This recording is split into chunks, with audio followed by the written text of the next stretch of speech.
A $200 per month increase for Social Security recipients may happen within the next year if Bernie Sanders keeps pushing lawmakers in that direction. I'll get to my thoughts on all that and the likelihood of it actually happening.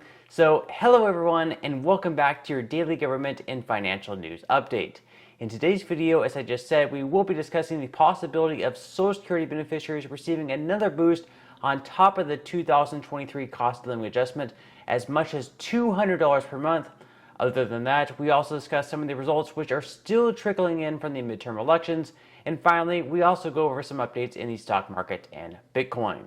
Now, as always, I am definitely interested in hearing your thoughts on everything, and I wanted to quickly thank everyone for giving my videos likes and sharing them, as that certainly helps push these videos out to other people like you.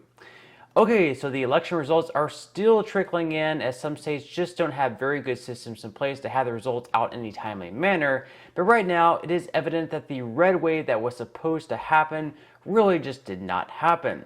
Now, according to 538, in races where Republicans had a 75 to 95% chance of winning, they lost about half of those races, and polling in general just wasn't that good either. So, for example, polls in Pennsylvania showed Dr. Oz having a narrow lead after his debate with John Fetterman, but Fetterman ended up actually winning by a pretty good margin. Now, it is likely that Republicans will take back a narrow majority of the House, but they are not going to be picking up the, say, 25 to 40 seats that was expected, meaning that Americans are very much still divided on who they believe the best party is moving forward. Now, this could be a multitude of reasons. It could be Roe versus Wade getting overturned, and maybe Americans are, extremely upset about the economy and all this inflation, but at the same time, they are still in favor of abortion. So, perhaps Republicans just need to give in on that issue, and that's something that people are, more in favor of having the possibility of. They're scared that Republicans are going to completely outlaw abortion. So that might be something that's weighing heavily on their tickets. So for Republicans, this has to be a massive disappointment considering just how unpopular of a president Joe Biden has been. And typically these midterms with unpopular presidents swing in the direction of the opposite party. And so, for example, back in 2010, Democrats actually lost 63 seats in the House with Barack Obama at the helm. Then in 2018, with Donald Trump as president, Republicans lost a total of 40 seats. So meanwhile, we have former President Donald Trump celebrating Republican candidates he did not endorse losing yesterday. And well, I guess the only positive for Republicans was over in Florida, where Ron DeSantis and Marco Rubio both won by huge margins. And DeSantis even won Miami-Dade County, a place where Republicans have not won since Bush was governor. All in all, though, a much better than expected night for Democrats, and even though Republicans will likely have a small edge in the House, kicking Nancy Pelosi out of her House Speaker role, and there's still a small possibility that they could even take the Senate, they definitely have to be pretty disappointed with some of the results. So in the Senate, it is going to come down to 4 races for control, those being Arizona, Georgia, Nevada, and Wisconsin. Wisconsin looks like it is going to swing Republican by a small margin. Arizona and Nevada really could go either way, and over in Georgia, it looks like once again there is going to be another runoff election like back in 2020, with neither Warnock or Walker receiving enough of the votes. But in my mind, what it is going to take for Republicans to take the majority in the Senate is for them to win at least 2 of the 3 states between Arizona, Georgia, and Nevada. If not, Democrats will keep control of the Senate and will likely have a Republican-controlled House with a Democrat-controlled Senate.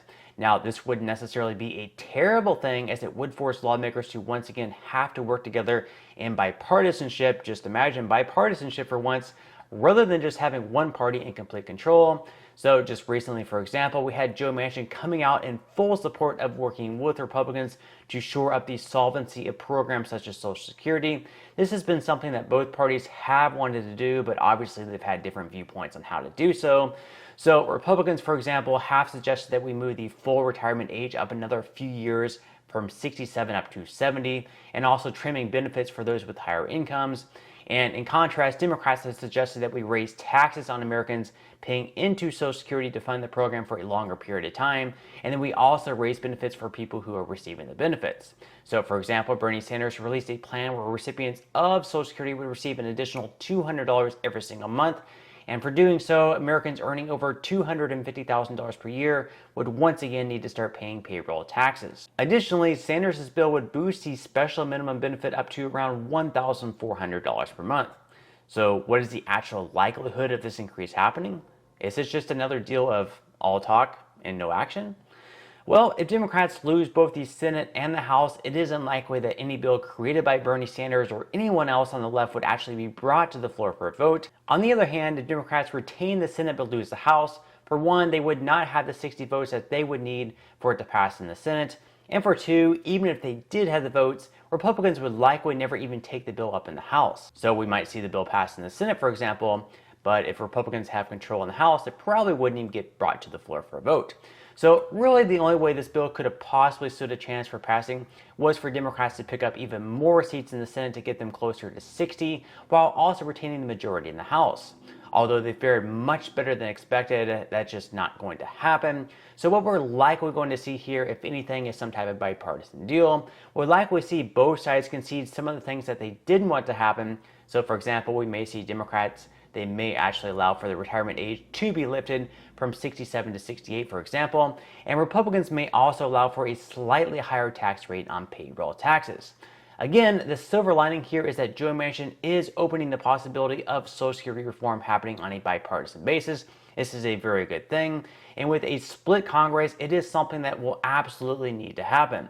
Gone are the days of Democrats deciding everything that gets voted on or doesn't get voted on, and the same can also be said for Republicans who won't have full control. More than likely, we might have a split Congress here, so really we'll just have to wait and see what happens. Now, even though it is unlikely that Social Security beneficiaries see an increase as much as $200, next year, thanks to the 8.7% cost of living adjustment, beneficiaries will see a pretty large jump in their monthly payments.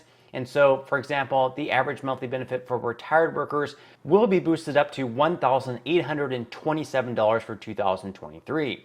Let's not mistake this increase for anything anyone in DC has done, though, because oddly enough, we did have the White House tweeting out that this increase was some type of accomplishment, as if they were the ones actually advocating for the increase, when in reality, recipients of Social Security, as we all know, actually receive an increase on an annual basis depending on what the third quarter rate of inflation is.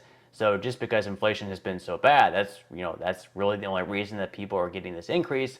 It's not that Joe Biden or lawmakers or anyone is advocating on the behalf of Social Security recipients saying, hey, they need this extra money. It's just something that automatically kicks in place. So, really, if anything, it's a bad thing against people who are currently in Washington. It's a bad thing against the White House. It's a bad thing against Joe Biden that inflation is so high that they're going to be receiving this large of an increase. On an annual basis, we'd be more than likely wanting to look at something around 2%. So every year they should be receiving like a 2% increase just because inflation is only going up a normal amount of 2%. But instead we're looking at the highest rate of inflation in 40 years. That's why the increase is going to be so much. And in reality, as we all know, inflation is probably in reality much higher than 8.7%. But that's just the way they calculate it. Unfortunately, we've seen some models show as high as, let's say, like 17 to 20%.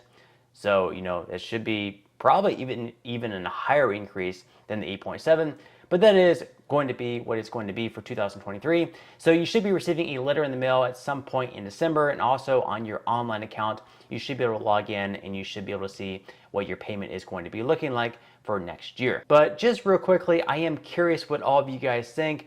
Do you believe that, for one, lawmakers will end up ever passing an increase as large as $200?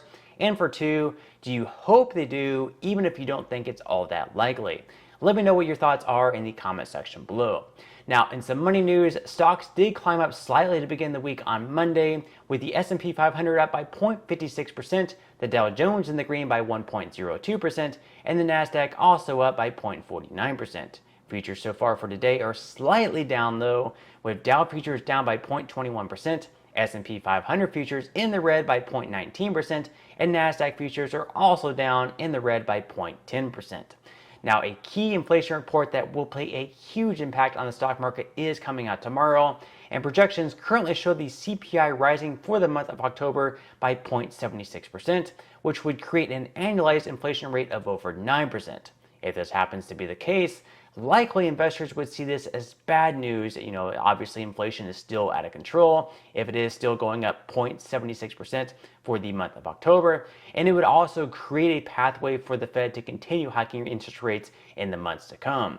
Now, as far as Bitcoin goes, over the last day, things have been really rough, with its price dropping by over 9%, and over the last 2 days has shed 13% in total. Bitcoin now sits at below the $18,000 per coin mark, hitting its lowest level since November of 2020. But on that note, I'm going to go ahead and wrap up this video. If you enjoyed the content in today's video and you would like to see more like it, make sure to give this video a like, subscribe to my channel, and also ring the notification bell. That way you will be the very first to be notified when I do release future videos. And until next time, I hope you have a wonderful day ahead, and I'll see you in the next video.